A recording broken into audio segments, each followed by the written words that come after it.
y voy a dar paso a la presentación.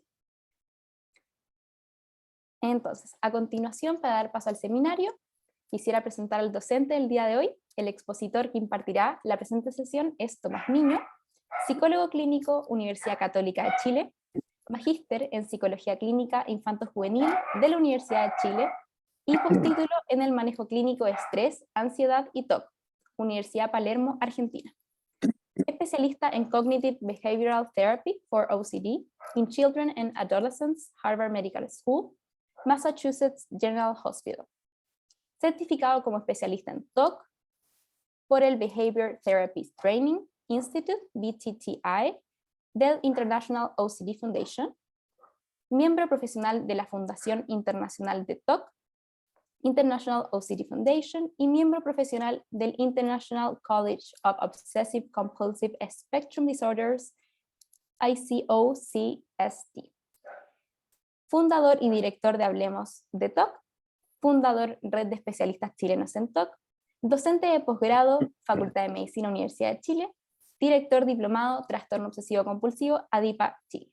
Sin nada más que agregar, le damos el paso a Tomás para que inicie la exposición el día de hoy. Muchas gracias. Bueno, son todos pendientes de la beca del final, así que también ahí quédense hasta el final para conversarlo. Este seminario, bueno, es un seminario que la pregunta, digamos, es un poco lo que conversábamos recién. Voy a compartir al tiro pantalla para que la vayamos viendo. Me llegó un paciente con TOC, ¿no es cierto? ¿Y ahora quién? Es una pregunta que es bien ambiciosa, porque efectivamente en base a esta pregunta construimos el diplomado que dura 7 meses, así que probablemente en 1 hora no vamos a alcanzar a transmitir todo, pero me interesa que sí queden como con algunas ideas, ¿no es cierto?, con algunos conceptos, y eso los engancha a tomar el diplomado después. Pero la idea es que veamos como algunos conceptos generales, ¿no es cierto?, de lo que uno podría hacer cuando nos llega un paciente con TOC. Bueno, ahí ya efectivamente hablaron un poquito de quién soy yo, pero lo que más me interesa en el fondo digamos, de lo que mencionaron, me interesa mucho que reforcemos la idea de ir generando comunidad, sobre todo respecto a la psicoeducación del TOC, y efectivamente estoy a cargo de esta iniciativa, ¿no es cierto?, que es Hablemos de TOC.cl, que tiene página web, tiene Instagram, donde estamos entregando siempre material gratuito de psicoeducación para poder acercar, ¿no es cierto?, el diagnóstico, bajo la premisa de que si hablamos de TOC o hablamos de salud mental, se acortan las brechas, ¿no es cierto?, respecto de poder recibir ayuda oportuna y poder entender que todo quien tiene algún tema de salud mental merece dignidad, ¿no es cierto?, y comprensión por los demás. Así que este es un espacio también que los dejo muy invitados a conocer. Bien, cuando pensé un poquito cómo resumir todo lo que tenía que decirles en 45 minutos, porque la idea es que al final igual queden unos minutos para preguntas, así que son como 40, 45 minutos de exposición, pensé como en 5 como puntos principales, ya como a pensar cuando me llega una derivación de un paciente con TOC, independiente si es un niño, un adolescente o un adulto. La primera pregunta que me parece importante tiene que ver con evaluar, ¿no es cierto?, las capacidades profesionales. Tiene que ver con preguntarme, ¿soy capaz de ayudarlo? Vamos a ir viendo de qué se trata esto, pero es una pregunta que es muy válida, que es muy importante hacerse al momento de recibir un paciente con TOC. Realizar también una completa evaluación, ¿no es cierto?, que involucre, digamos, cuáles son los niveles de severidad del TOC y cuáles son los síntomas presentes también en este paciente que me está llegando con TOC. Realizar una completa psicoeducación después de la evaluación, poder comenzar después de la psicoeducación con un tratamiento como la terapia cognitivo-conductual y la exposición y prevención de respuesta, que son los tratamientos que han demostrado mayor eficacia y que son los recomendados a nivel mundial para el enfrentamiento del TOC, independiente de la edad, digamos, que tenga el paciente.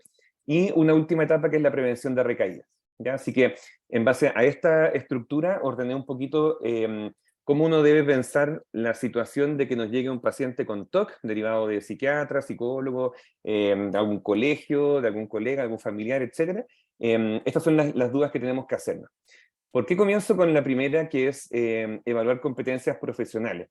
Este es un tema que nos preocupa harto, y es que efectivamente no todos somos expertos en todo, ¿ya? Yo creo que eso también es un tema súper importante de entenderlo, de poder conocer nuestras limitaciones también. Si a un traumatólogo de rodilla le llega un traumatismo de codo, digamos, probablemente lo derive al traumatólogo que es especialista en codo. Entonces acá también en psicología a veces pasa que uno siente que puede tal vez ayudar en cualquier tipo de diagnóstico con los conocimientos que tengo. Y acá es muy importante en el TOC, una de las cifras que más nos preocupan respecto al TOC, que la hemos conversado varias veces, es que las personas con TOC se demoran entre 10 a 17 años en encontrar una ayuda oportuna y una ayuda eficaz para el TOC. Son demasiados años buscando una recuperación. Y esto lamentablemente se da por varios conceptos, por el estigma social, ¿no es cierto?, por la vergüenza respecto a hablar de estos síntomas, pero también muchas veces se da porque son atendidos por profesionales que no están especializados en el TOC y muchas veces terminan o cronificando los cuadros o empeorando, ¿no es cierto?, la sintomatología, porque no cualquier terapia sirve para trabajar con un paciente con TOC. Entonces, la primera pregunta es, ¿soy capaz de ayudarlo? He atendido casos de TOC previamente, ¿no es cierto? He tenido alguna experiencia respecto de casos con TOC. Siento que tengo los conocimientos teórico-prácticos para guiar un tratamiento basado en evidencia, ¿ya? Que también es una pregunta importante y muy válida. O sea, si yo no soy especialista en algo o no he visto nunca un paciente con TOC, es muy importante plantearme si siento que manejo la suficiente información teórica y práctica para hacer un tratamiento eficaz.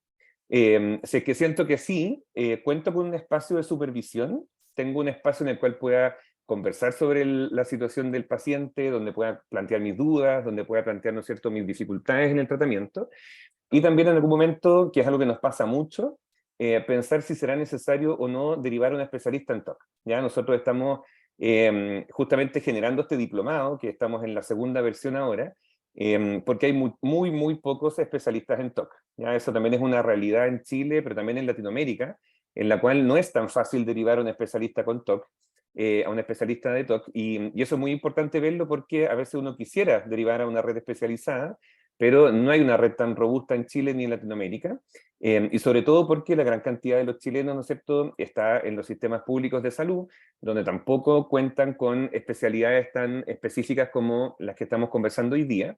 Entonces también estamos tratando de trabajar con el Ministerio de Desarrollo Social para poder generar que hayan especialistas también en la atención primaria, en los consultorios, en los CEFAM, cosa que no tengan que necesariamente ir a un especialista que además o tienen largas listas de espera o tienen costos muy elevados, entonces también es algo de lo cual tenemos que hacernos cargo. Y eso por eso es importante generar también espacios de formación, cosa que podamos derivar también cada vez más a especialistas en esta área. ¿Ya? Entonces, creo que estas preguntas son fundamentales cuando nos llega un paciente con TOC. ¿Ya? Creo que es importante ahí, hay un deber ético también de nosotros como profesionales, de otorgar, ¿no es cierto?, el mejor tratamiento disponible, ¿no es cierto?, y que sabemos que puede beneficiar al paciente.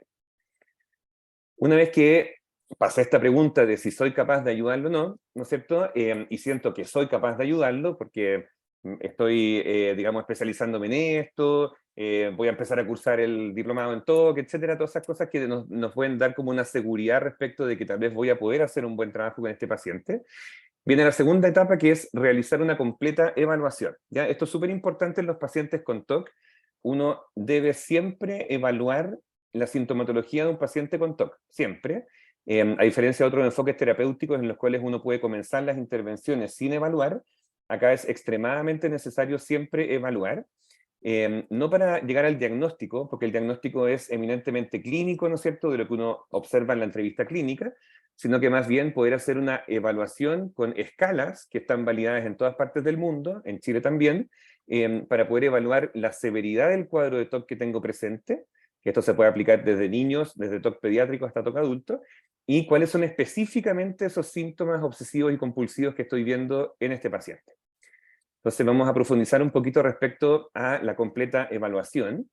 Generalmente la evaluación de un paciente con TOC, ¿no es cierto?, es una entrevista semiestructurada, donde se pregunta, digamos, elementos generales de una anamnesis, digamos, que uno aplica con cualquier paciente, ¿no es cierto?, historia vital, etcétera, y uno tiene que empezar a indagar qué otras comorbilidades pueden existir. Esto es muy importante porque un paciente con un TOC que tenga solo un TOC, eso se da en solamente un 10% de los pacientes con TOC. Las personas con TOC habitualmente tienen una comorbilidad con algún otro cuadro de salud mental. Ya las investigaciones muestran que los pacientes con TOC tienen un 90% de comorbilidad con otro cuadro. Ya puede ser ansiedad, puede ser depresión, trastorno de conducta alimentaria, el espectro autista, etc. Entonces es muy importante evaluar las comorbilidades que nos van a permitir, ¿no es cierto?, hacer un abordaje un poco más integral.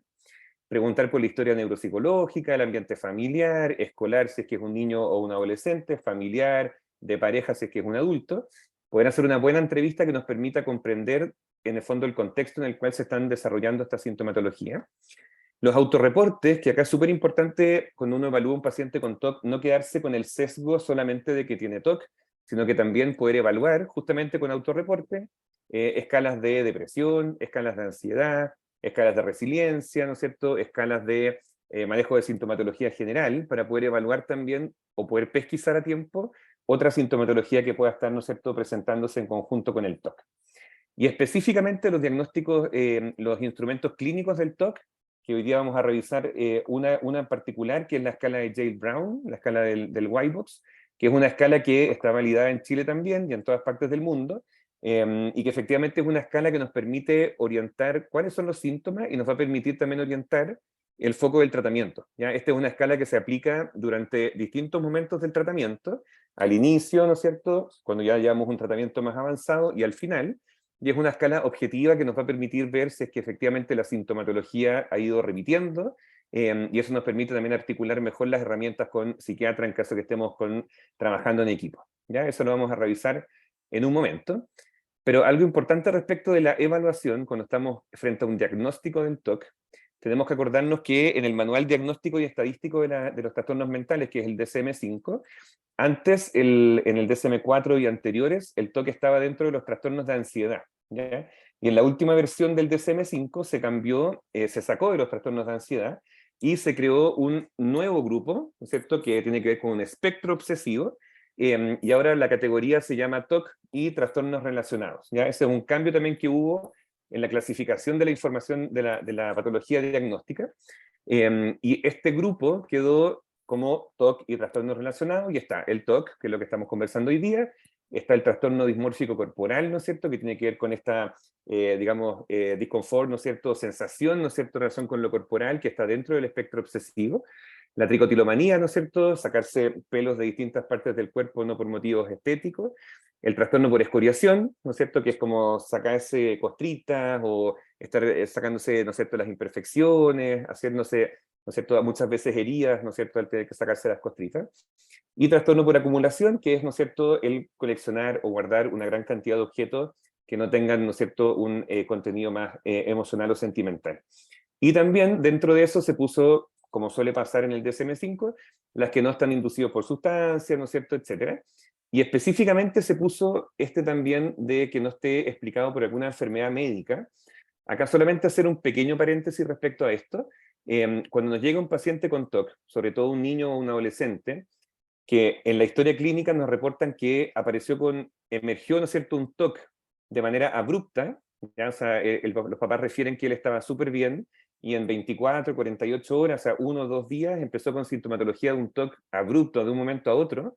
Ahí habitualmente, y es muy importante en la fase de diagnóstico, pensar que pudiera haber una enfermedad inmunomediada, ya que acá no alcanzo a hablar mucho de eso, pero de todas formas está en nuestras plataformas y todo, que son un trastorno neuropsiquiátrico asociado a infecciones estreptocóquicas, que es el PANDAS o el PANS, ya que algunos me imagino que lo han escuchado, y si no, está también en nuestra página web y todo para que lo puedan conocer, y que efectivamente es un cuadro que es como una encefalitis, ¿ya?, como una inflamación del cerebro, donde una de sus manifestaciones es la aparición abrupta, digamos, de un cuadro de TOC. Entonces, un niño que no tenía nada de sintomatología de TOC, de un momento a otro empieza con un TOC, uno tiene que pensar que hay un origen inmunomediado, y eso es muy importante al momento de evaluarlo, porque el tratamiento es muy distinto, ¿ya? O sea, ahí hay que hacer exámenes de sangre, anticuerpos, etcétera, y el tratamiento va por otra línea, ¿ya? Digamos, un tratamiento mucho más neurológico, más psiquiátrico, en lo cual no vamos a usar las mismas intervenciones médicas que se usaría para un TOC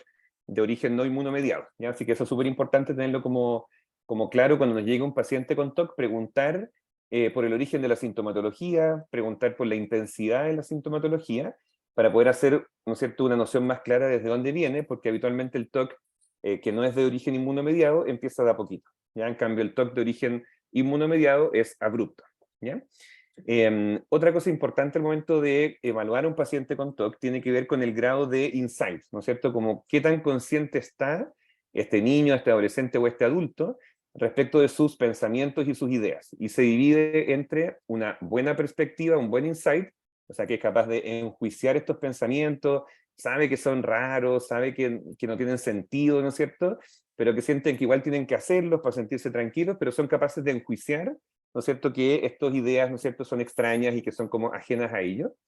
Y por el otro lado, ¿no es cierto?, pacientes que tengan ausencia de insight, que es lo que se llama el TOC delirante o el TOC psicótico, que se da en un porcentaje también importante, pero que en el fondo muchas veces no es pesquisado y se ve como psicosis, digamos, solamente.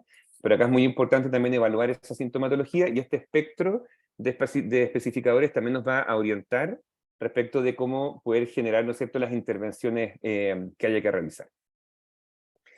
Solo a modo de resumen nomás, el DSM-5 también indica que hay 5 categorías para poder diagnosticar un TOC, ¿ya? Si es que ya lo diagnosticamos y estamos en etapa de evaluación, tiene que haber esta presencia de síntomas. Tiene que haber una presencia de obsesiones, de compulsiones o de ambas, ¿ya? No necesariamente tienen que estar ambas, pero puede ser una o la otra. Habitualmente en las investigaciones igual y uno lo ve también en la práctica clínica, habitualmente siempre hay de las dos, ¿ya? Pero es importante hacer esa diferenciación, porque de repente pasa que hay profesionales que dicen, bueno, pero no tienen ninguna compulsión, no limpian, ordenan, no tocan, etcétera, entonces no es TOC. Y en realidad, efectivamente, hay obsesiones, que son las llamadas del TOC puro, que en el fondo son pensamientos que a veces no tienen como una compulsión motora, pero sí compulsión mental, ¿ya? Como de que pensar algo, decir algo o pensar algo para neutralizar este mal pensamiento. Entonces, ahí es súper importante una buena evaluación.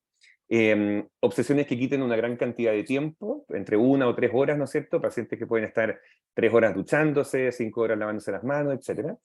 Tiene que causar un gran distrés significativo, ¿no es cierto? Tiene que generar mucha angustia, y ese es como un factor decidor de la típica pregunta o las cosas que uno escucha de en el fondo, me encanta ordenar, así que yo soy muy TOC. Si es que te encanta ordenar, no eres TOC, y eso es súper importante tenerlo claro, porque alguien con TOC no disfruta de tener TOC, le causa un gran nivel de angustia y le causa un nivel de distrés muy significativo, ya que ese también es otro factor importante. Tiene que interferir áreas del funcionamiento, ¿no es cierto?, el colegio, la familia, el trabajo, dependiendo de la etapa vital, y como les decía, que no se explique por alguna condición médica o mental, ¿ya? Dentro de la completa evaluación, ¿no es cierto?, es importante conocer estos criterios, que son criterios organizadores respecto de cómo identificar a un paciente con TOC, pero les comentaba también que existe una escala, que es la escala de Yale-Brown, que es una escala específica para evaluar la presencia de síntomas obsesivo-compulsivos que han pasado, que han estado en el pasado y que están en la actualidad, ¿ya? Que eso es súper importante porque el TOC tiene, ¿no es cierto?, como todos sabemos, un cuadro crónico durante el ciclo vital. Entonces es muy importante preguntar si es que ha habido presencia de síntomas antes, y además esta escala, además de los síntomas, nos va a orientar respecto a la severidad del TOC, ya que eso también es muy importante, porque también esta escala indica si es un TOC leve, si es un TOC moderado, si es severo, si es extremo, etcétera. Que en el fondo al paciente no le sirve mucho saber eso, pero a uno como terapeuta sí nos sirve para organizar las intervenciones, ¿ya? Porque las pautas internacionales actuales del tratamiento del TOC indican que si es que nos llega un paciente que dentro de la escala del Yale-Brown puntúa, ¿no es cierto?, en un rango de severidad de leve a moderado, uno podría iniciar con una psicoterapia especializada y no necesariamente con fármacos, ¿ya? Pero si efectivamente en la escala nos aparece que tiene un TOC severo, ahí el gol estándar, digamos, es fármacos y psicoterapia, ¿ya? Entonces nos permite ordenar un poco desde dónde también vamos a partir las intervenciones. Esta escala yo igual se las puedo hacer llegar, ya, para que ustedes la tengan también. Ahí tenemos que ver cómo lo hacemos, me imagino que están registrados sus correos. Se las puedo hacer llegar para que la tengan también, porque creo que es importante siempre contar con esta escala al momento de evaluar. Se las voy a mostrar así en general. ¿Qué es lo que pregunta esta escala? ¿Ya? Esta escala está dividida por temas. O sea, la primera hoja, ¿no es cierto?, son todas las obsesiones de contaminación, agresiva, etcétera, que las vamos a ir revisando. Se le pregunta específicamente al paciente, ¿no es cierto?, por ejemplo, respecto a la contaminación, si está preocupado por, no sé, sustancias químicas domésticas, contaminarse al tocar algún animal, los gérmenes, etcétera, y la persona tiene que llenar si alguna vez en su vida ha tenido esta presencia de pensamientos o si la última semana los ha presentado, ¿ya?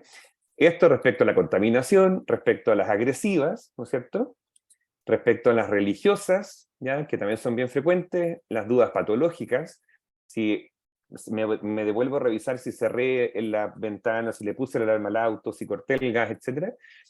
Somáticas, ¿no es cierto?, sexuales, que estas son muy frecuentes, sobre todo en los adolescentes, y les da mucha vergüenza como plantearlas, y muchas veces el test ayuda a romper esa barrera de la vergüenza, porque como está acá, los adolescentes dicen, bueno, si está acá es porque le pasa a otras personas, así que como que les baja un poquito esa angustia. Y allí, sobre todo en la adolescencia, aparece mucho el TOC de orientación sexual, ¿no es cierto?, y otros tipos de pensamientos que puedan ser sexuales prohibidos que les generan mucha angustia también, de acumulación, ¿no es cierto?, de simetría. Y también aparecen las compulsiones, ¿ya? Acuérdense que las obsesiones son los pensamientos, las cosas que el paciente le aparecen en su cabeza, que él no quiere pensar en esas cosas, ¿no es cierto?, pero le generan un alto monto de angustia. Y las compulsiones son las cosas que la persona siente que tiene que hacer, que pueden ser motoras o mentales, ¿no es cierto?, para anular estos malos pensamientos. Entonces acá aparecen las de arreglar, ordenar, ¿no es cierto?, tocar, limpiar, lavar, repetir lo que leo, contar los pasos. O sea, acá le preguntan súper específicamente toda la sintomatología, ¿ya? Entonces es una escala que es muy útil, porque a veces uno tiene por qué saber qué preguntar, o uno dice como, ¿cómo le pregunto cuáles son sus síntomas, ¿no es cierto?, para poder ver efectivamente qué síntomas presenta. Esta escala es muy importante siempre aplicarla, ¿ya? Y una vez que uno aplicó esta escala de Yale-Brown y el paciente, supongamos que en alguno de los indicadores marcó que en la última semana había presencia de algún síntoma, se debe aplicar esta segunda escala, que también es la escala de Yale-Brown, pero es la escala abreviada, que es que cuando se logró identificar al menos un síntoma durante la última semana, hay que aplicar esta segunda escala, ya que también se las puedo hacer llegar, que está dividida en cinco preguntas sobre las obsesiones, que son estas de acá, y 5 preguntas sobre las compulsiones.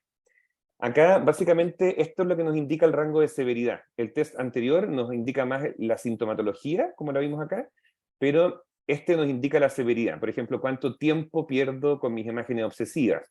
0, 0 1 hora al día, 3 horas, 8 horas, etc. Cuánto me interfieren estos pensamientos, cuánto malestar me generan, qué tan capaz soy de no hacerles caso, cuál es el grado de control que tengo sobre esto. Entonces, el paciente va marcando, ¿no es cierto?, lo que él va registrando respecto a estas preguntas que son un poco más específicas, que son estas para las obsesiones y estas para las compulsiones, que son las mismas, pero obviamente preguntadas de manera distinta.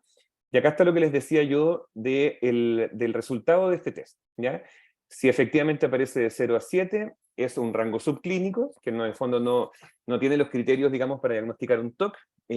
Si aparece ya leve, ¿no es cierto?, moderado, severo o muy severo. ¿Ya? Esto es lo que les decía yo, de que hasta acá se ha visto en las investigaciones que uno puede perfectamente hacer terapia cognitivo-conductual con EPR sin necesidad de medicamento, pero se ha visto que ya cuando están del rango severo hacia arriba, es mejor iniciar con farmacoterapia y con psicoterapia. Por eso es importante la escala en relación con la severidad, porque nos ordena también las intervenciones. ¿Ya? Para cerrar un poquito cómo hacer una evaluación lo más completa posible, además de revisar los síntomas, además de revisar, ¿no es cierto?, si cumple los criterios diagnósticos, otro elemento muy importante tiene que ver con las comorbilidades, como les comenté recién, ¿no es cierto?, qué otros cuadros hay además del TOC, que, como les comentaba, hay un 90% de probabilidades, ¿no es cierto?, que ese paciente con TOC tenga algún otro cuadro de salud mental. Pero también es muy importante los diagnósticos diferenciales, ¿ya? Acá, obviamente, por motivos del tiempo no alcanzo a profundizar mucho en cada uno, pero son elementos que son muy importantes de discriminar, porque muchas veces la línea delgada para poder diferenciarlos no es tan fácil, ¿ya? Aparece el trastorno de ansiedad generalizada, ¿no es cierto?, con esta preocupación y con esta dificultad, ¿no es cierto?, respecto de poder diferenciar si son preocupaciones generales o no. Acá habitualmente no hay compulsiones, que es una manera de poder diferenciarlo. Están las fobias específicas también, los trastornos alimentarios que tienen una alta, ¿no es cierto?, comorbilidad también con los TOC, pero hay que diferenciar si es un trastorno alimentario o es un TOC. Trastornos de ansiedad de separación, los tics y los Tourette también, que son muy frecuentes que se ven también con TOC. Ahí efectivamente los tics sabemos que son involuntarios, ¿no es cierto? La persona hace estos movimientos no porque quiera hacerlos, con una finalidad. En cambio en el TOC, la persona sí hace las compulsiones con alguna finalidad, que es la distinción con los tics. El trastorno dimórfico corporal y también, sobre todo, los trastornos del neurodesarrollo como el espectro autista, en los cuales efectivamente hay una gran comorbilidad y a veces es difícil diferenciar qué es primero, ¿no es cierto? Porque los cuadros del espectro autista también tienen estos elementos más marcados de la rigidez, ¿no es cierto?, de la parte más compulsiva, de la parte más obsesiva. Entonces, estos elementos diferenciales, ¿no es cierto?, es súper importante evaluarlos también, poder observar, ¿no es cierto?, al paciente, entrevistas clínicas, reunirse con los colegios en caso de que sea un paciente infanto-juvenil, hablar con la familia, con las parejas, para poder lograr efectivamente un diagnóstico lo más integral posible, generando claridad respecto de frente a qué cuadros de salud mental estoy enfrentando. Bien, una vez que hicimos la completa evaluación, ¿no es cierto?, y tenemos claro cuál es el grado de severidad, cuáles son los síntomas, ¿no es cierto?, si hay más presencia de cuadro de sintomatología obsesiva o compulsiva, si hay elementos compulsivos mentales, ¿no es cierto?, cuánto esto interfiere en la vida del paciente, cuánto tiempo pierde, ¿no es cierto?, haciendo estos rituales, cuánto esto ha afectado su funcionalidad, si es un paciente que no está pudiendo ir a trabajar, o es un niño que no está pudiendo ir al colegio. Una vez que completamos bien la evaluación, una de las cosas que también se recomienda en todos los manuales, ¿no es cierto?, internacionales del TOC, es que una vez que uno termine la evaluación, debe iniciar una psicoeducación, ¿ya? Acá no se comienza con la intervención terapéutica inmediatamente. La psicoeducación igual es una intervención psicoterapéutica, pero me refiero, no se inicia inmediatamente, por ejemplo, con la EPR, ¿ya? Que la exposición y prevención de respuesta, sino que hay que hacer una psicoeducación. ¿Qué es una psicoeducación? Tiene que ver con que uno le tiene que explicar, ¿no es cierto?, a los niños, a los adolescentes, a los adultos, a la familia, ¿no es cierto?, o sea, tanto al paciente como al entorno cercano, qué es el TOC, ¿ya? ¿Qué es el TOC? ¿Por qué se genera? ¿Cuál es si tiene algún componente biológico? ¿Si es algo que se puede heredar? ¿Si este tiene tratamiento? ¿Cuáles son los tratamientos indicados? ¿Por qué tengo que tomar medicamentos? ¿No es cierto? Todos esos elementos que son parte de la psicoeducación y que el paciente debe conocer, porque se ha estudiado que cuando el paciente, bueno, esto sea en cualquier situación de salud mental, pero sobre todo en el TOC también, cuando el paciente sabe lo que tiene y sabe en el fondo entiende a qué se va a embarcar para poder enfrentar esta situación de salud mental, favorece la adherencia al tratamiento y es clave para que se involucre de mejor manera, ¿ya? Y dentro de la psicoeducación, una de las preguntas que más nos llegan es, ok, ¿pero esto se me va a curar? ¿No es cierto? Como esto, en el fondo con el tratamiento ya estoy listo, me curo del TOC. También es muy importante en la psicoeducación regular expectativas, explicar qué es lo que se espera de un tratamiento farmacológico, qué es lo que se espera de un tratamiento psicológico, porque efectivamente, y lo vamos a ir viendo dentro de la psicoeducación, el TOC es un cuadro crónico, ya por definición, o sea, acompaña durante todo el curso vital, y efectivamente la palabra cura, que también lo hemos conversado en otros seminarios, en otras actividades que hemos hecho, es una palabra que no calza muy bien para los trastornos de salud mental, porque la cura viene desde la definición más médica, ¿no es cierto? Como de curo una enfermedad, ¿no es cierto? Curo algo y elimino un bicho, elimino una infección, etcétera. Pero en el caso de una dificultad de salud mental, ¿qué es lo que tengo que eliminar, ¿no es cierto?, entre comillas, para generar esa cura, ¿ya?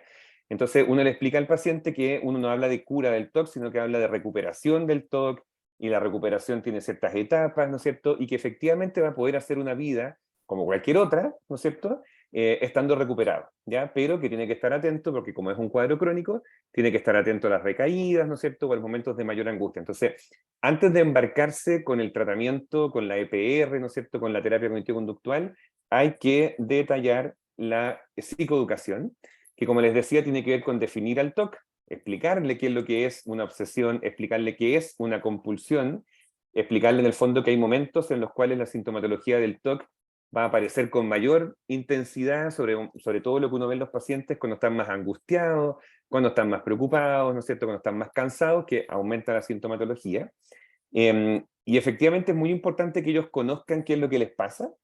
Esto también se los puse como resumen nomás, pero explicarles, ¿no es cierto?, que las obsesiones son estos pensamientos, estas ideas, estos recuerdos, estas imágenes mentales, ¿no es cierto?, que la persona no quiere tener, que las considera como molestas, ¿no es cierto?, y que le causan un gran nivel de ansiedad, un nivel de malestar significativo, y que siente que tiene que hacer una compulsión, que son estos comportamientos motores o mentales, para anular, ¿no es cierto?, estos malos pensamientos y reducir el monto de angustia que les produce. Entonces, acá es súper importante en la psicoeducación también explicar este circuito, el por qué dentro de la terapia cognitivo-conductual y la EPR vamos a trabajar en cortar estas compulsiones, porque cuando hacemos compulsiones estamos alimentando las obsesiones, ¿ya? Entonces, es súper importante que manejen la parte teórica, porque de esa manera van a comprender mucho más fácil el por qué tienen que de alguna manera ir generando la estrategia que les vamos a ir enseñando, tiene que ver con que ellos comprendan qué es lo que les pasa, ¿ya? Acá también es súper importante cuando uno le explica a un paciente lo que es el TOC, es muy importante explicar también lo que se llaman los tipos de TOC, ya que eso es más bien dicho coloquialmente, porque no es que haya tipos de TOC, el TOC es solo uno. Estas son como las maneras en las que se presentan, ¿no es cierto?, en base a los contenidos, etcétera. Pero es bueno también explicarle al paciente que hay distintos, ¿no es cierto?, manifestaciones respecto a esto. Están las de contaminación, ¿no es cierto?, que tiene que ver con fluidos corporales, bacterias, etcétera. Las de perder el control, ¿no es cierto?, hacer el daño a otras personas, hacerse daño a sí mismo, tener imágenes, ¿no es cierto?, muy aterradoras en la mente que me generan mucha angustia. El perfeccionismo, el daño, ¿no es cierto?, poder ser responsable de que algo malo le ocurra a alguien que yo quiero, o hacerle daño a otras personas, como estar en el metro y se me pasa la idea de que empujo a alguien, o de que, no sé, apuñalo a alguien, etc. Pensamientos sexuales también, como les comentaba, en los adolescentes se da mucho el TOC de orientación sexual, pero también pensamientos pueden ser de pedofilia, ¿no es cierto?, de violación, que son, ¿no es cierto?, contenidos de las obsesiones que generan mucha, mucha angustia. Obsesiones religiosas, ¿no es cierto?, que si se dan cuenta, en el test que les mostré, justamente preguntan en base a cada una de estas obsesiones que son las más comunes, las que se han reportado en las investigaciones como más comunes a nivel mundial, sobre estas cosas preguntan, y también sobre las obsesiones, sobre las compulsiones más comunes, que es lavar, ¿no es cierto?, limpiar, lavarse las manos muy repetidamente, que terminan generando, ¿no es cierto?, dermatitis, ¿no es cierto?, las manos ensangrentadas, o lavárselas, o ducharse, ¿no es cierto?, por horas, o gastarse un champú entero, o un jabón entero, ¿no es cierto?, limpiar objetos inanimados, como, no sé, los zapatos, el celular, etcétera. Revisar también que no haya dejado cosas abiertas, que haya cerrado la puerta para que no entren a robar, etcétera. Repetir también, ¿no es cierto?, repetir cuántas veces toco, repetir cómo caminé, que si entré por una puerta tengo que salir y entrar por otra. Entonces, es importante en la psicoeducación también hablar de esto, ¿ya? Hablar de los tipos, las manifestaciones, porque ahí es donde empiezan a romper ciertas conductas que tienen normalizadas. Y a veces nos dicen como, pero entonces esto es parte del TOC.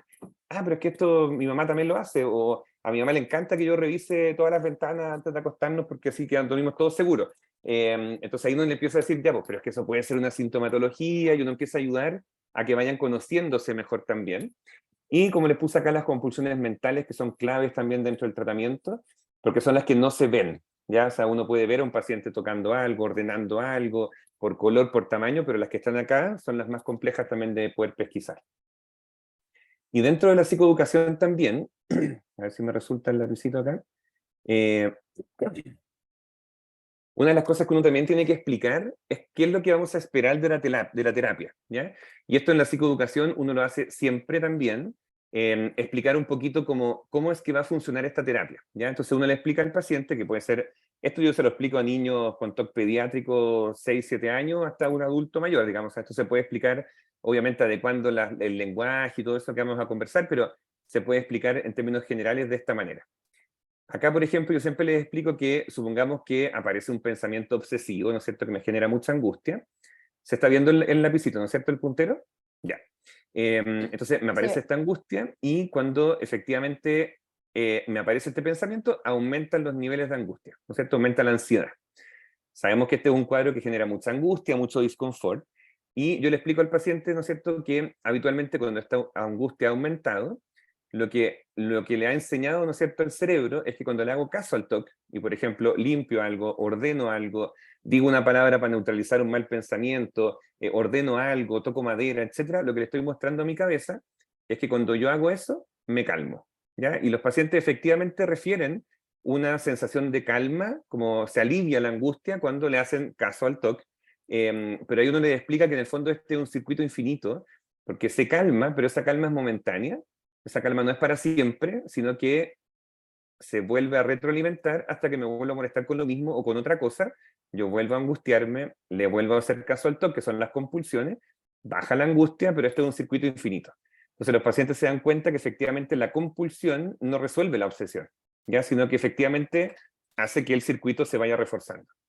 Entonces uno le explica al paciente que lo que vamos a ir trabajando cuando aumente la angustia es acá a poder aplicar, ¿no es cierto?, la terapia cognitivo-conductual, ¿no es cierto?, la exposición y prevención de respuesta, que es aprender, ¿no es cierto?, a reaccionar distinto frente a los pensamientos, no tener que caer en la compulsión, ¿no es cierto?, que eso cuando uno lo explica en la psicoeducación, los pacientes a uno lo miran con cara como eso imposible, digamos, así como, y efectivamente uno siempre debe explicarles esto, porque es lo que vamos a ir trabajando en terapia.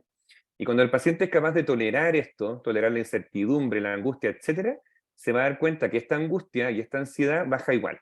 ¿Ya? La ansiedad no se mantiene crónica, constante en el tiempo, sino que nunca le ha dejado, nunca ha podido demostrarle al cerebro que si yo no hago lo que el TOC me pide, esta angustia baja igual.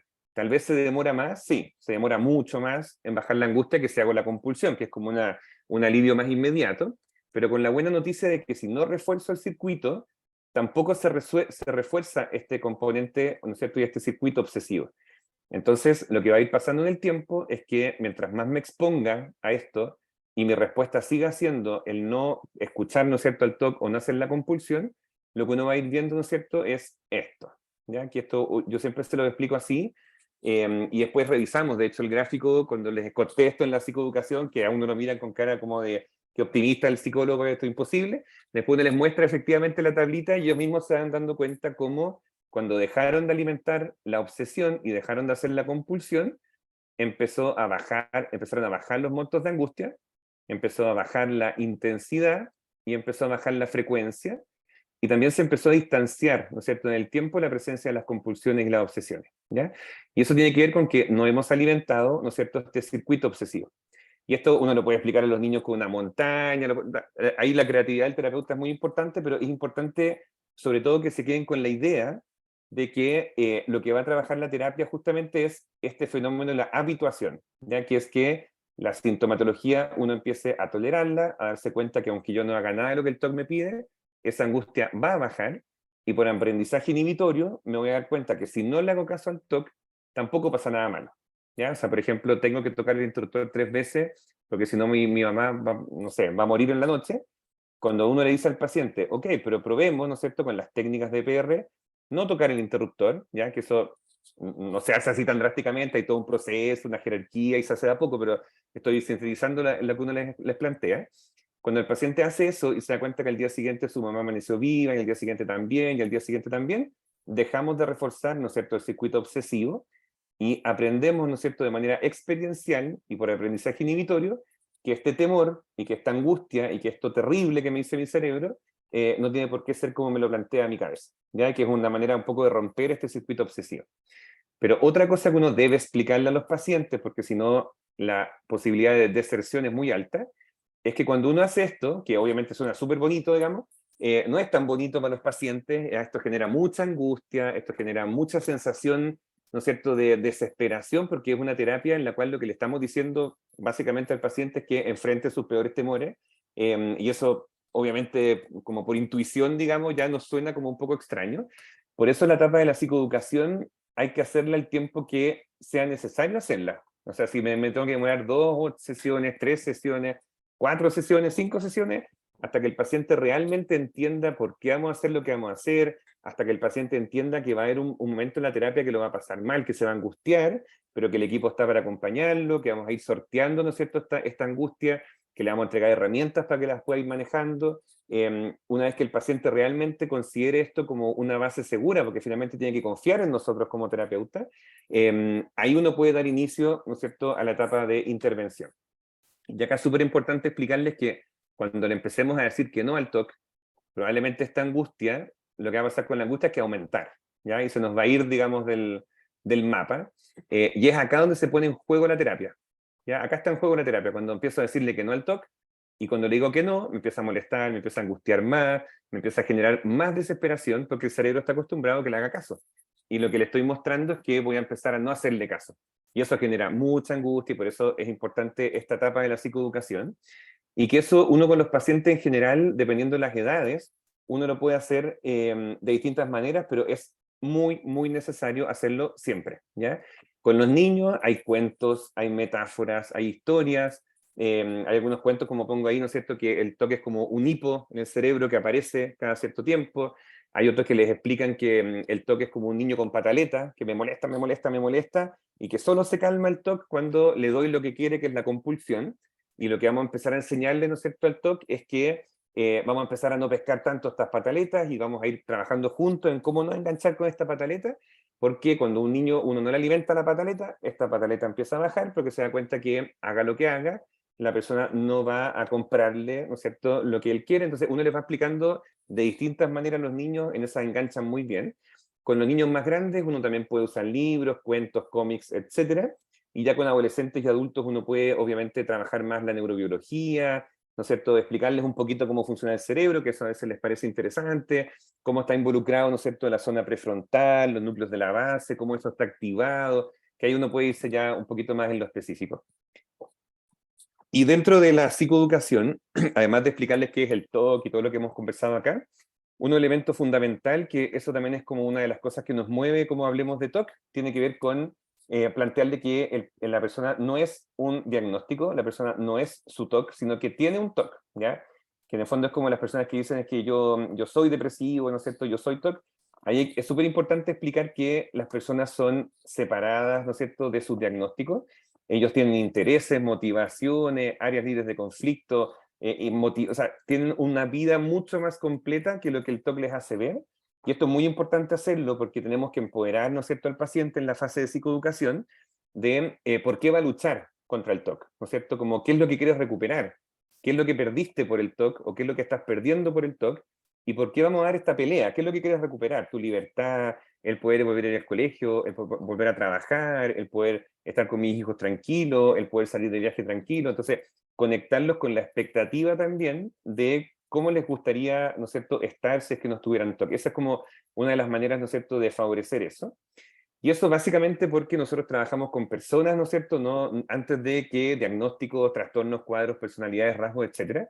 Y esto es particularmente importante con las personas, bueno, con cualquier cuadro de salud mental, pero sobre todo con las personas con TOC, que hay mucho de afectación de autoestima en el TOC, hay mucha sensación de culpa, de vergüenza, de vivir esto en soledad. Entonces es muy importante mostrarles que uno está interesado en acompañar, ¿no es cierto?, el TOC, pero por sobre todo en restaurar, ¿no es cierto?, la dignidad que el TOC les ha quitado. Y eso es particularmente importante con los niños y adolescentes. También dentro de la psicoeducación, uno les explica, ¿no es cierto?, el modelo de la terapia cognitivo-conductual, ¿no es cierto?, que tiene que ver con los pensamientos, por un lado. Por ejemplo, me voy a contagiar, ¿no es cierto?, si toco algo y me voy a enfermar. Y este pensamiento está asociado a una conducta, o sea, me lavo las manos 10 veces al día entonces, o cada vez que toco una manilla, y evito tocar manillas y las abro, no sé, con el codo, o me pongo el polerón en la mano y lo abro con el polerón. Este pensamiento y conducta está asociado a un sentimiento, ¿no es cierto?, una emoción, susto, ansiedad, angustia, desesperación, y a síntomas, aquí es fisiológico, no psicológico, a síntomas fisiológicos como corazón acelerado, ¿no es cierto?, dolor de estómago, etcétera. Entonces uno les explica que efectivamente, que es como un poquito el triángulo, ¿no es cierto?, de la salud mental, que es pensamiento, emoción y acción. Uno les explica que efectivamente son las áreas que vamos a intervenir también, ¿no es cierto?, en esta terapia. ¿Ya? Obviamente que la psicoeducación es más que esto, ¿no es cierto? Pero acá les planteo los ítems como principales que uno debe sí o sí conversar con cualquier paciente con TOC, y en esto les digo que es muy importante acompañar este proceso, no apurarlo, no ir a los tiempos de uno siempre tiene que ir a los tiempos del paciente. Si uno siente que ya, pucha, lleva mucho tiempo hablando de la psicoeducación, pero el paciente todavía no le calza, todavía no confía, todavía está angustiado, esperemos, ¿ya? O sea, es mejor hacer un tratamiento bien hecho a un tratamiento rápido, digamos, que no nos dé la misma efectividad. Bien, una vez que hicimos la completa psicoeducación, que en el fondo, como les decía, involucra en general estas áreas, hay otras más que son súper importantes como explicitar, como el rol de los papás, por ejemplo, en caso de la terapia, o el rol de la pareja, también todo eso se explica en la psicoeducación. Pero supongamos que ya hicimos todo eso y pasamos entonces ahora a la etapa del tratamiento, que siempre debe estar basado en terapia cognitivo-conductual y exposición y prevención de respuesta.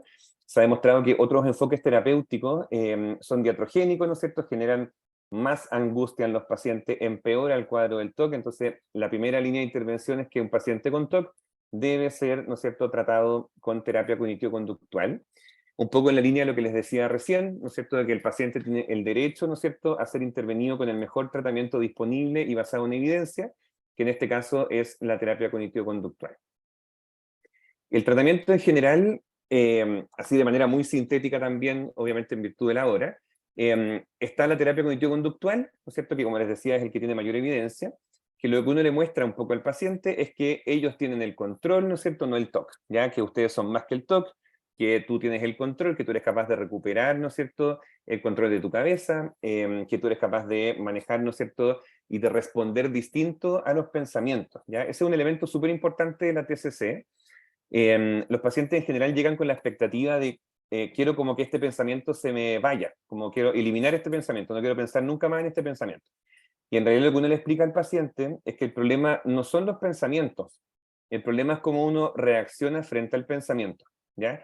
Si yo tengo un pensamiento de que algo malo va a pasar, o que soy una mala persona, o que tal vez hice algo que no corresponde y me empieza a molestar el TOC, lo que uno le enseña al paciente es que un pensamiento es solo un pensamiento, no tiene poder sobre lo que va a pasar, no tiene poder para que pasen cosas buenas o malas, no tiene que ver con tu identidad, ni con tus valores, ni con tus creencias, ni nada de eso. Y uno le muestra la importancia de la externalización, de que un pensamiento es un pensamiento y hay que mirarlo como algo externo a uno. No es una verdad, no es un hecho, no es una amenaza. Y uno le empieza a mostrar esta distancia y eso les permite relacionarse con los pensamientos de manera distinta, ¿ya? Y específicamente en la EPR, que es la exposición y prevención de respuesta, lo que uno hace es que uno le enseña, ¿no es cierto?, al paciente a aprender, ¿no es cierto?, cómo ir haciendo lo opuesto de lo que nos dice el TOC, a través de ir confrontando estos miedos, ¿ya?, que es la exposición, pero sin hacer lo que el TOC nos pide, que son los rituales, que es la fase de prevención de respuesta, ¿ya? O que básicamente tiene que ver con que, por ejemplo, si hay un paciente que, como les di el ejemplo de que tiene que tocar el interruptor, uno trabaja todo esto con el paciente, lo expone a que tal vez se quede al lado del interruptor y se aguante, no sé, un minuto sin tocar el interruptor y ver si aguanta un poquito más y por último si después lo puede tocar, o ojalá llegar al final de la terapia a que no tenga que tocar el interruptor y que se dé cuenta que el interruptor es solo un interruptor y que los pensamientos son solo pensamientos y que en verdad no hay una conexión lógica entre lo que el TOC me hace hacer con lo que estoy pensando, ¿ya? Esto obviamente genera un poco, bastante angustia en los pacientes, porque, y eso por eso es súper importante ser súper empáticos en esta etapa del tratamiento con los pacientes. Esto se diferencia mucho de la terapia conductual, la antigua, en que era como casi que el perro de Pavlov y la campana, y que uno expone al paciente al sufrimiento. Esto no tiene nada que ver con eso, ¿ya? Esto es una terapia que está basada, ¿no es cierto?, en temáticas éticas, en temáticas sobre todo de empatía, ¿no es cierto? O sea, uno está exponiendo a ese niño, a ese adolescente o a ese adulto a sus peores temores, a sus angustias, y hay que acompañarlo en ese proceso, ¿no es cierto? Esto genera mucha angustia, genera mucha desesperanza, y es muy importante, ¿no es cierto?, que él vaya descubriendo que en verdad nada malo pasa al momento de exponerse. Por eso esta terapia es tan efectiva, porque en el fondo no es un aprendizaje solo cognitivo, no es como, ok, nada va a pasar, sino que es, ok, nada va a pasar, pero expongámonos, probemos esto, desafiemos a tu cabeza, ¿ya?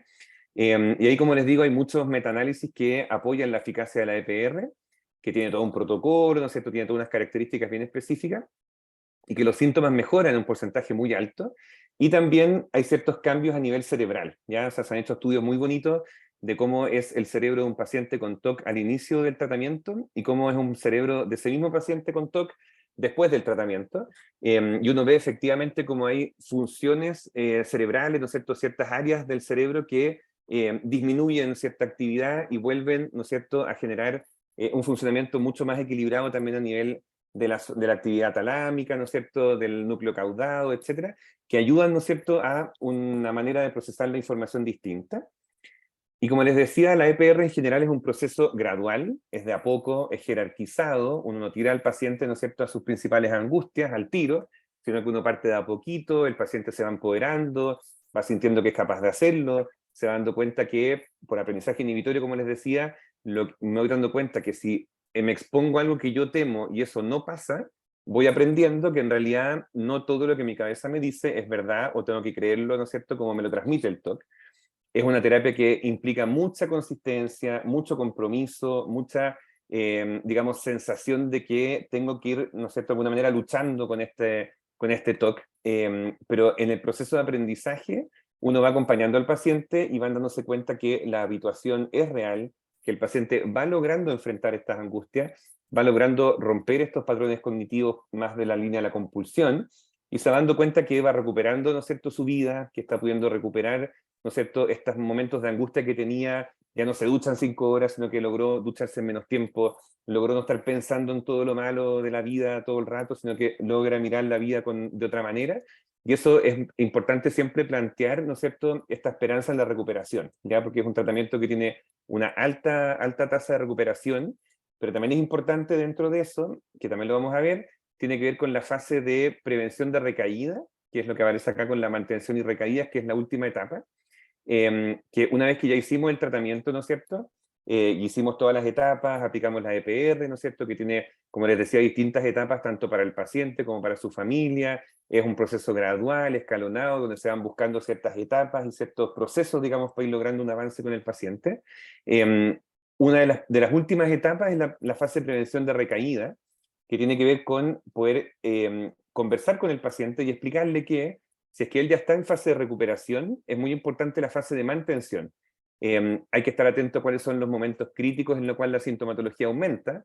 Por ejemplo, los pacientes con TOC, situaciones traumáticas pueden hacer que los síntomas reemerjan, situaciones de alto nivel de estrés, ¿no es cierto?, como la pandemia, donde efectivamente tuvimos un aumento importante de casos de TOC, de casos que ya estaban recuperados y que la sintomatología volvió, digamos.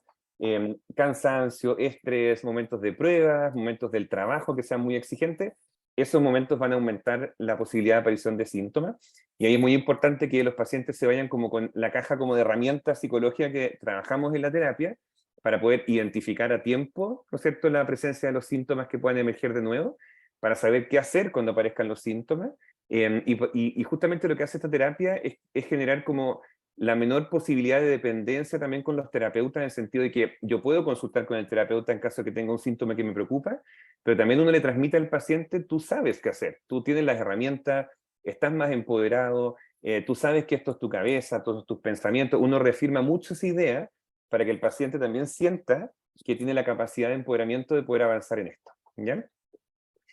Ya, yo sé que estoy en el tiempo, pero les quiero hacer un resumen un poco del plan de acción. Esto también está en nuestra página web por si lo quieren revisar. En el fondo es como un resumen que hice yo, una adaptación de otros colegas que han hecho en otras partes del mundo, como un poco como el mapa que hay que hacer cuando nos llega un paciente con TOC. ¿Ya? Está la sospecha, que puede ser derivado por un familiar, por el colegio o un paciente adulto que va a consultar. Tiene que ser una consulta psicológica y o psiquiátrica, ¿no es cierto? Hay que evaluar los síntomas, ya acá les puse lo del PANDAS PANS, y evaluar también, ¿no es cierto?, los síntomas del TOC, y ahí están toda la escala y todo lo que conversamos. Si la sintomatología, ¿no es cierto?, es más bien subclínica, no requiere, ¿no es cierto?, un tratamiento, pero sí un monitoreo. Y si es que tiene síntomas leves y moderados, ¿no es cierto?, y es concordante con un TOC, acá está lo que les decía yo, terapia cognitivo-conductual, ¿no es cierto?, no farmacoterapia inmediatamente, sino que terapia cognitivo-conductual. Si reporta mejoría, la terapia va empezando dentro del protocolo de EPR a distanciar los controles, ¿no es cierto?, a ir viendo en el fondo cómo avanza la sintomatología. Esta terapia es una terapia que tiende a no ser larga. Uno no está con un paciente de 20 años tratando de que supere el TOC. Es una terapia que uno a los 4 meses, 6 meses, uno ya puede observar mejorías importantes en un paciente con una TCC y con una EPR bien hecha. Y uno empieza con la prevención de recaída también, ¿no es cierto? Como explicarle al paciente que hay una probabilidad de que los síntomas puedan volver a emerger, y que ya tiene las capacidades para cómo enfrentarlo. Si no reportara mejoría, ahí viene la etapa de agregar, ¿no es cierto?, los fármacos, y que habitualmente los fármacos son de la línea de los inhibidores de recaptación de serotonina, que son los que se ha visto que son más eficaces para el TOC, y habitualmente un paciente que ya está en remisión de los síntomas, o sea, no está con la sintomatología del TOC, digamos, se le mantiene igual los medicamentos por un plazo de 6, 9 meses, aunque no tenga síntomas, justamente para acompañar, ¿no es cierto?, la fase de prevención de recaída. Y si no reporta mejoría, ahí estamos hablando de los casos más de síntomas severos, que es farmacoterapia con terapia cognitivo-conductual, y aquí también hay como un plan, digamos, de cómo ir tal vez cambiando la línea farmacológica, evaluando si estamos efectivamente siendo efectivos, ¿no es cierto?, en la terapia que estamos realizando, y de alguna manera poder reevaluar, ¿no es cierto?, el esquema que estamos llevando a cabo, ¿ya? Sé que hay una pregunta, pero me queda la última lámina y las conversamos. Entonces, consideraciones importantes, ¿no es cierto?, al cierre ¿no es cierto?, de la presentación que hicimos hoy día, que yo sé que es muy sintética, pero si quedaron con gusto más, el diplomado los espera, es la importancia de poder ofrecer terapias basadas en evidencia, ¿ya? Esto es súper importante. Nosotros somos muy majaderos, digamos, en que las cosas que nosotros hacemos son cosas que han comprobado que son eficaces para ayudar al paciente. ¿Ya? No es como algo que estemos improvisando o que estemos probando con cada paciente. Es muy importante también la derivación oportuna en caso de que no nos sintamos tan capaces de poder ayudar a un paciente con TOC, que no tiene nada de malo, no todos somos especialistas en todo. También la supervisión, ¿no es cierto? Poder acompañar los casos de los pacientes, viendo las dudas, las angustias que uno pueda también presentar como terapeuta. Y sobre todo la importancia de poder otorgar un tratamiento basado en evidencia tiene que ver con que es una enfermedad que si no tiene tratamiento, es una de las 10 enfermedades más discapacitantes del mundo según la Organización Mundial de la Salud. Entonces, por eso es muy importante ser enfáticos en que tenemos que poder entregar un tratamiento lo más eficaz posible, porque si no es un cuadro que es altamente discapacitante.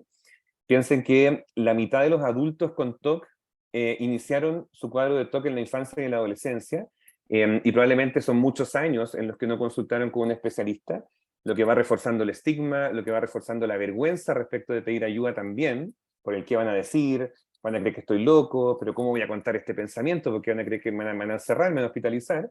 Y eso genera, ¿no es cierto?, que las personas cada vez menos puedan optar, ¿no es cierto?, a tratamiento especializado. También hay muy pocos especialistas, como comentábamos recién, y obviamente también dejarlos muy invitados, ¿no es cierto?, que es también lo que se va a sortear al final, a que puedan conocer, ¿no es cierto?, el programa del Diplomado Clínico en TOC. Es un programa que es altamente integral, tiene clases de tratamiento, de evaluación, hay psiquiatras, psicólogos, terapeutas ocupacionales, ¿no es cierto?, que neurólogos, inmunólogos que nos ayudan también en estas clases, y que efectivamente evalúa, ¿no es cierto?, desde un TOC pediátrico hasta el TOC adulto, y se evalúa todo lo que conversamos hoy día, ¿no es cierto?, cómo hacer una buena evaluación, cómo hacer una buena psicoeducación, cómo hacer un buen tratamiento en lo psicológico y en lo psiquiátrico, y se evalúan todas las comorbilidades que existen con el TOC, y se evalúan todos los diagnósticos diferenciales que existen con el TOC también.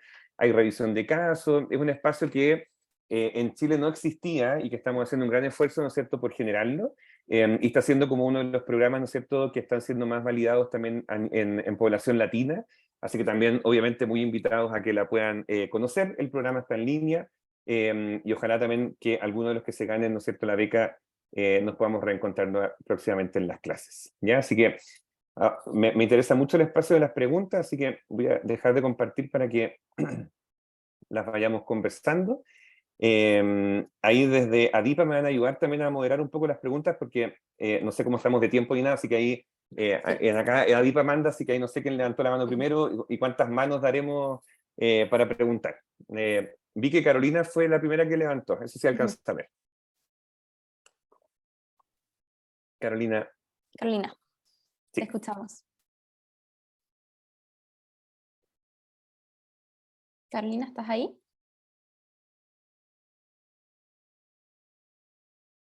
Parece No, que no parece está. que no, Ya. no está. Siguiente. Dale nomás, Pilar.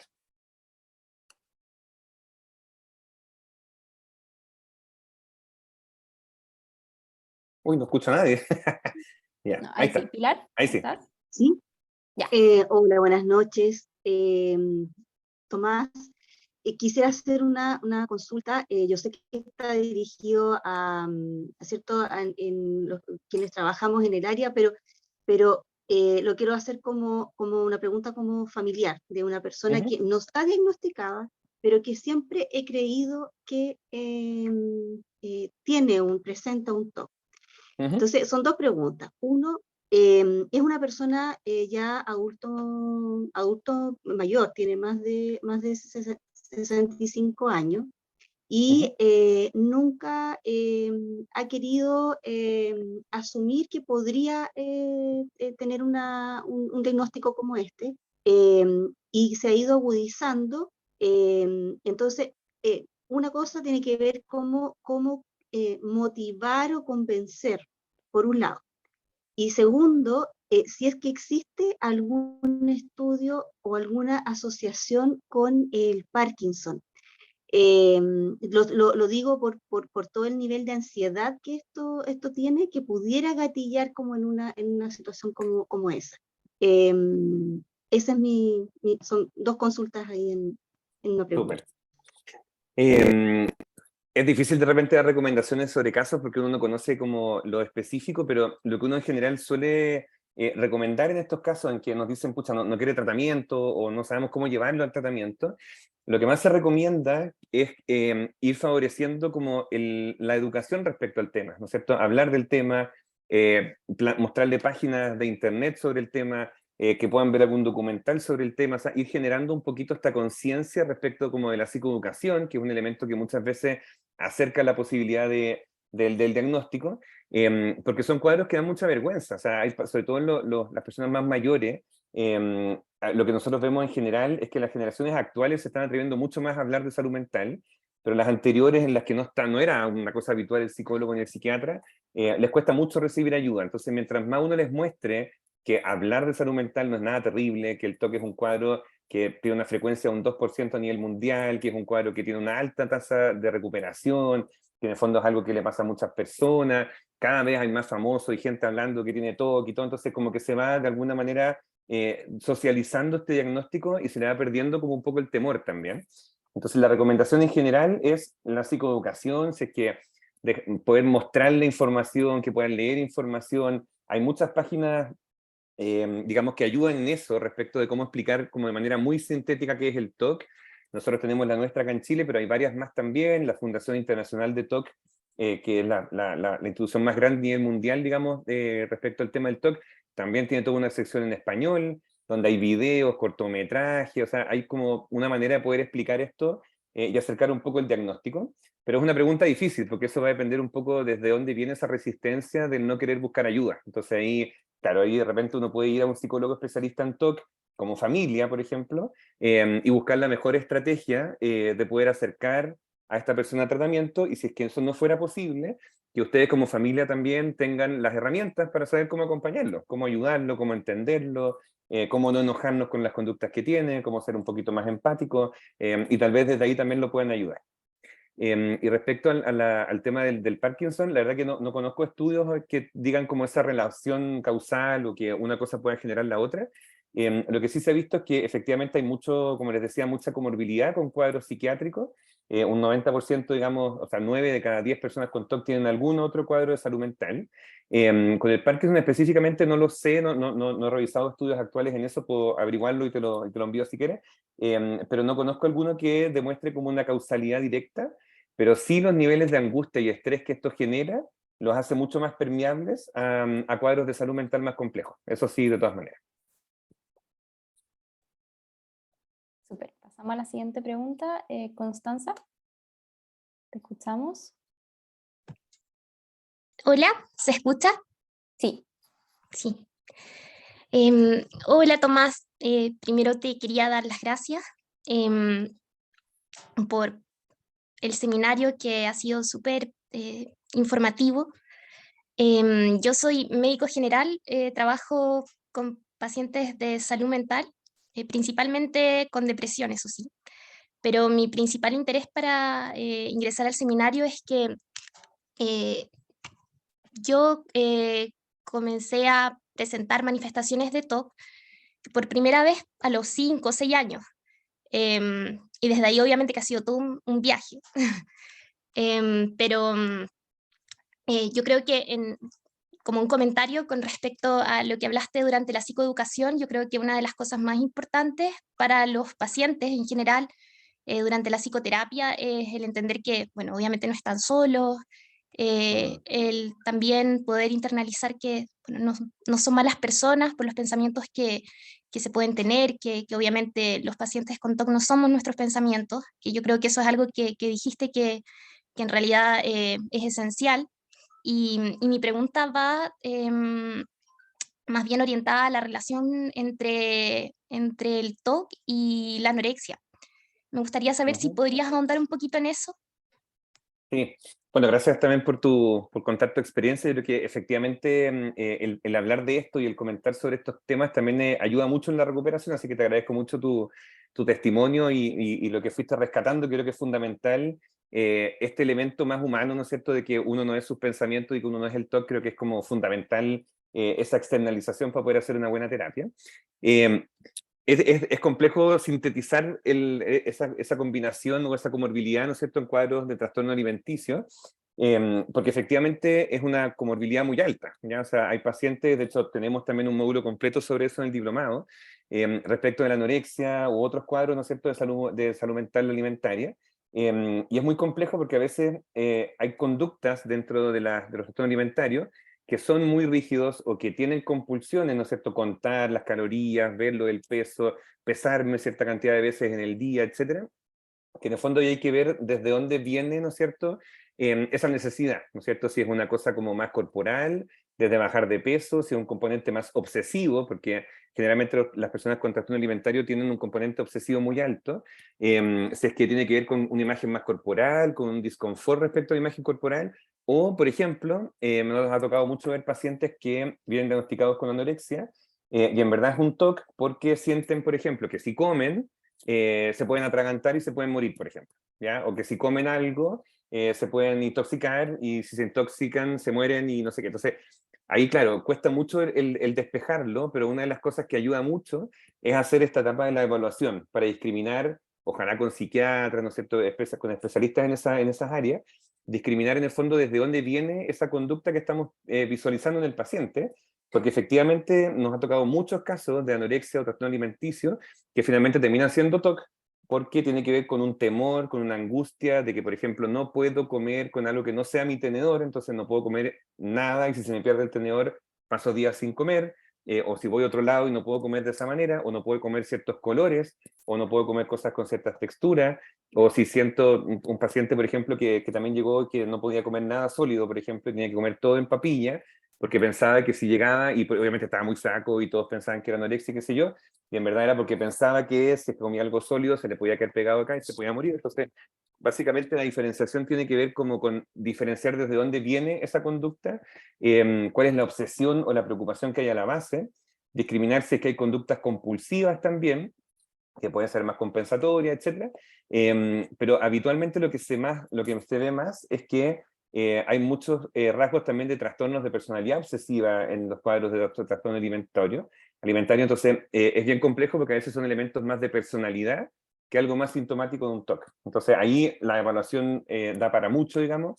Justamente esa clase, digamos, la hace la presidenta de la SONEPSIM, de la Sociedad de Psiquiatría, ¿no es cierto?, Psicología y Neurocirugía acá en Chile, que es una de las mayores especialistas en trastorno alimentario, y justamente hace un poquito esa diferencia también, pero eso es como a lo grosso modo lo que te puedo como comentar acá, digamos, para no alargarme mucho, pero tiene que ver con la diferenciación de la manifestación más que nada.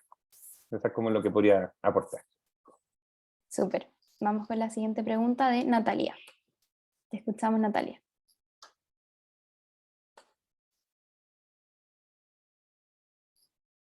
Hola, ¿se escucha? Hola. Sí, se escucha. Hola, muchas gracias. Mi pregunta, Tomás, es si el TOC es considerado una neurodivergencia y cómo se puede hacer el diagnóstico diferencial con otra neurodivergencia, por ejemplo, el autismo u otro espectro autista o, por ejemplo, TDAH, etcétera. Eso, muchas gracias. Sí. Eso también da para hablarlo mucho tiempo. También está en el diplomado, nos voy a dejar muy enganchados con eso. Tenemos efectivamente el diplomado también una clase completa sobre la comorbilidad entre el TOC y los espectros autistas, por ejemplo, con gente de la Universidad de Chile especialista en esa diferenciación. Yo creo que efectivamente es considerada una neurodivergencia de todas maneras el TOC. Yo creo que la importancia de la diferenciación, sobre todo en el espectro autista, es bien compleja, porque a veces uno no sabe muy bien diferenciar desde dónde viene, sobre todo si es que hay lenguaje o no hay lenguaje, cuál es el grado de mentalización, ¿no es cierto?, cuál es el grado de implicación que tiene dentro del espectro autista. Muchas veces cuesta también la evaluación. O sea, a mí me ha tocado de repente evaluar pacientes autistas, por ejemplo, que no presentan un lenguaje hablado, y cuesta mucho poder saber qué es lo que están pensando, cómo lo están pensando. Entonces, ahí es bien complejo. Ahí uno tiene que acompañarse mucho por terapeutas ocupacionales, ¿no es cierto? Es un trabajo en equipo muy importante. Pero lo que hemos visto en general es que a veces, sobre todo en los casos de las neurodivergencias, como el espectro autista, por ejemplo, el tratamiento cognitivo-conductual es altamente eficaz para pacientes del espectro también. Entonces, si es que uno está trabajando esa rigidez, esa obsesión, esa compulsión, uno puede efectivamente trabajarlo en base a este marco teórico, pero tiene que ser siempre en complemento con un terapeuta ocupacional o alguien que nos ayude, ¿no es cierto?, porque obviamente las particularidades van a ser bien complejas de diferenciar. En el caso, por ejemplo, del déficit atencional, hay como un 40% de comorbilidad entre el TOC y el déficit atencional. Entonces también muchas veces llegan, por ejemplo, pacientes, sobre todo los niños y adolescentes, que vienen mal diagnosticados con un SDA, dicen que anda todo el día volado, que en la casa no escucha nada, que en la casa no pesca ni una cuestión, y no es porque en verdad tenga un déficit atencional, sino que es porque está todo el día pensando en rumiaciones, en contar cosas, en ordenar cosas, en pensar si la mamá está bien, entonces tiene que repetir tal palabra. Entonces, ahí es súper complejo y por eso es tan importante la primera parte de la evaluación, porque efectivamente la diferenciación clínica es bien importante, a pesar de que hay cuadros que en su manifestación pudieran confundirse, y por eso es clave la evaluación, ¿ya? Es una pregunta mucho más larga de responder, pero en general yo diría que ese tema tiene que ver mucho con el hacer una buena evaluación, ¿ya? Yo generalmente siempre trabajo mucho en equipo con neurólogos, psiquiatras, terapeutas ocupacionales, dentro de lo que se pueda, o el contexto, ¿no es cierto?, en el que estemos trabajando, poder complementar esas evaluaciones, y si tenemos dudas también, observar, hacer interconsulta, recibir información del colegio, recibir información de la familia, y desde ahí organizar un tratamiento que nos permita como abarcar la mayor cantidad de la información que tenemos disponible. Pero también el diplomado hay todo un detalle respecto a las neurodivergencias y las comorbilidades con eso, así que ahí pueden aprender más de eso. No sé, Junia, cuántas preguntas más. Y vamos a ir con la última pregunta de Ya. Isidora, y después comenzamos con el sorteo. Ay. Hola, ¿ahí sí funciona? Sí, te escuchamos. Hoy me quería agarrar justo, mi pregunta tiene que ver con lo que acabáis de decir, porque hablamos de que hay, o sea, 90% de probabilidad de comorbilidad con el TOC. ¿Qué pasa cuando hay comorbilidades? ¿Cómo pueden afectar en general, por ejemplo, este tratamiento que nos mostraste a grandes rasgos? ¿Qué pasa, por ejemplo, tengo que tratar ambos, uno sobre otro? ¿De qué depende? ¿A qué le doy prioridad? Esa es una muy buena pregunta, porque efectivamente lo más habitual es que estén comorbilidad con algo. Lo más habitual es depresión, ansiedad, espectro autista, algún cuadro también del alimentario o alimenticio como conversado. Entonces, habitualmente tiene que ver con el grado de implicación en el funcionamiento. O sea, si efectivamente nosotros vemos que es un paciente que está con un nivel de interferencia muy alto, ¿ya? Y que efectivamente no se pierde 3 horas en hacer algo, está extremadamente angustiado, ya no sale de su casa, etcétera, por el TOC, ahí generalmente lo que nosotros hacemos es intervenir siempre primero el TOC, ¿ya? Que tiene que ver con poder devolver la funcionalidad, ¿no es cierto?, en el día a día, porque lo que se ha visto también en la investigación es que la comorbilidad, sobre todo con los cuadros depresivos, muchas veces lo depresivo viene de la interferencia que el TOC presenta en el día a día. La baja autoestima, el sentir que no puedo trabajar, el sentirme distinto, el sentir que soy raro, que me estoy volviendo loco, etc. Eso genera cuadros depresivos muy importantes. Entonces a veces uno trabajando el TOC, sintiendo al paciente que se empodera, también la sintomatología del TOC empieza como a ayudar en la remisión de los otros cuadros. También, por ejemplo, si es que tiene un abordaje más farmacológico, como los inhibidores de recaptación de serotonina, que son antidepresivos, también muchas veces nos ayudan de manera complementaria en otros cuadros depresivos, en cuadros ansiosos.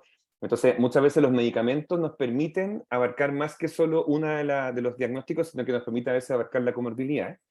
Pero ahí yo creo que también es súper importante entender que las personas en el fondo son una integralidad, digamos. Yo creo que uno puede como mirar solo el TOC y olvidar todo lo otro que le pasa, porque eso es un error, digamos, y que no está bien, digamos, intervenir así. Ahí uno tiene que ir de alguna manera integrando estos elementos, ¿no es cierto?, estas otras comorbilidades que él tiene, o que la persona tiene, digamos, pero en conjunto con el tratamiento que estamos haciendo. Y muchas veces, sobre todo en los niños, adolescentes y adultos, pero más en los adolescentes y adultos, muchas veces yo también lo converso en la psicoeducación. Como que les planteo en el fondo lo que apareció en la evaluación, que está el cuadro del TOC, pero también hay, no sé, un cuadro depresivo, o que también hay un desarrollo de personalidad obsesivo, que es distinto a un TOC, o que hay un cuadro alimentario. Yo lo converso y lo hablamos abiertamente. Creo que el paciente tiene también el derecho como a ser partícipe de la guía respecto de cómo quiere su tratamiento. Y a veces ponemos etapas, por ejemplo. Trabajemos esta etapa primero acá, después trabajemos esta segunda etapa acá, o te parece que abarcamos esto primero, ¿qué te sientes más preparado de abarcar? Yo creo que es importante también que él se sienta partícipe respecto de su propio proceso de terapia, sobre todo cuando hay comorbilidades complejas, pero ahí en general el fenómeno que debe uno imperar es qué es lo que más está afectando su funcionamiento global. Habitualmente el TOC es como una de las cosas que más interfiere, entonces es una de las cosas que uno tiende a intervenir primero, pero me ha pasado en otros casos, por ejemplo, que hemos preferido no intervenir el TOC porque la estructura obsesiva, por ejemplo, está sirviendo de sostén, por ejemplo, a una cosa más inestructurada psicótica, por ejemplo. Entonces el TOC estructura, ¿no es cierto?, un poquito el funcionamiento, entonces dejamos un poco el TOC ahí y vamos trabajando otras áreas de personalidad o vamos trabajando otras áreas, que si sacamos el TOC puede ser que digamos, el cuadro cronifique o empeore. Entonces va a depender un poco de la evaluación, pero sobre todo también de cómo el paciente también quiera como, seguir el curso de su tratamiento, cuál es como su queja, cuál es su demanda, por qué está acá, qué es lo que más le preocupa de todo lo que hemos conversado, de todo lo que hemos evaluado, más allá de lo que uno como clínico pueda como orientar. Las que no alcanzaron a preguntar, obviamente que igual si quieren me pueden escribir a través del Instagram, si hay alguna duda, pregunta o algo que quieran, pues no se queden con la pregunta, felices de que nos escriban por interno ahí también, ¿ya? Para que no se queden ahí frustrados porque no alcanzamos a responder las preguntas. Así es. Entonces, queremos agradecer la participación de cada uno de ustedes en el presente seminario, así como también agradecer a Tomás Miño por la excelente exposición que ha dictado el día de hoy. Y ahora procederemos a hacer el sorteo.